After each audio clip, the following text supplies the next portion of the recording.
ఇప్పుడు మనకి ఆఫ్రికాలో కాంగో ఉగండా ప్రాంతం అంటే సెంట్రల్ ఆఫ్రికా అని చెప్తారు. ఈ యొక్క విక్టోరియా లేక్ చుట్టూరు ఉన్న ఈ కాంగో, తర్వాత ఈ సెంట్రల్ ఆఫ్రికా కంట్రీ, తర్వాత ఉగాండా, ఈ ప్రాంతాల్లో ఏంటంటే విస్తృతంగా ఇది యొక్క ఎబోలా వ్యాధి అనేది విస్తృతంగా వ్యాప్తి చెందుతూ ఇప్పటికే 300లకు పైగా మరణాలు అక్కడ సంభవించినట్టు తెలుస్తుంది. ఇక్కడ ఒక అమెరికన్ జాతీయులకి, వేరే దేశాల జాతీయులకు కూడా అది వచ్చినట్టు తెలుస్తుంది.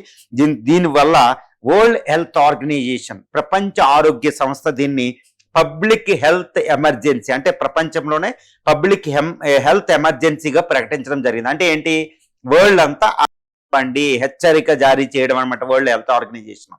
తర్వాత దీని ఫలితంగా ఇప్పుడు ప్రపంచం అంతా ఇదే ఒక రకమైన చర్చ, అంటే ఈ ఎబోలా ప్రపంచంలో వ్యాప్తి చెందుతుందా కరోనా లాగా, కాబట్టి ప్రపంచం అంతా మళ్ళీ వస్తుందా అనే ఒక పెద్ద విస్తృతమైన చర్చ నడుస్తుంది. అంటే ఎబోలా అనేది కరోనా వైరస్ లాగా, ఎబోలా కూడా ఒక కరోనా లాగా ఇది కూడా వైరస్ నుంచి వస్తుంది. అంటే ఈ ఎబోలా అనేది ముఖ్యంగా ఏంటంటే బ్యాట్స్, అంటే తిమింగలాలు, ఫ్రూట్ బ్యాట్స్ అంటారు, అవి కూడా తిమింగలాల నుంచి వస్తుంది. అదేవిధంగా అంటే కోతులు, కొన్ని వేరే జాతుల నుంచి కూడా అది వస్తుంది. ఆ యొక్క జీవులు విసర్జించిన పదార్థాల ద్వారా, సెక్రేషన్ అంటారు, ఉమ్ము, వీటి ద్వారా, ఆ స్కిన్స్ ద్వారా అది మానవులకు వ్యాప్తి చెందుతుంది అనమాట. ఇది కరోనా కంటే డేంజర్, ఎందుకంటే కరోనాలో డెత్ రేట్ అనేది చాలా తక్కువ ఉంటుంది, అరౌండ్ 10% ఉంటుంది.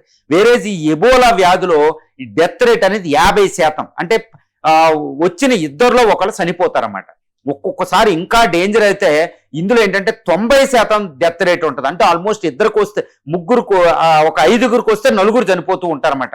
90% దాకా డెత్ రేట్ ఉంటుంది. ఇందులో కూడా కొన్ని వేరియంట్స్ ఉంటాయి. ఇది కరోనాలో వేరియంట్స్ వచ్చినట్టు ఈ ఎబోలాలో కూడా కొన్ని వేరియంట్స్ ఉంటాయి.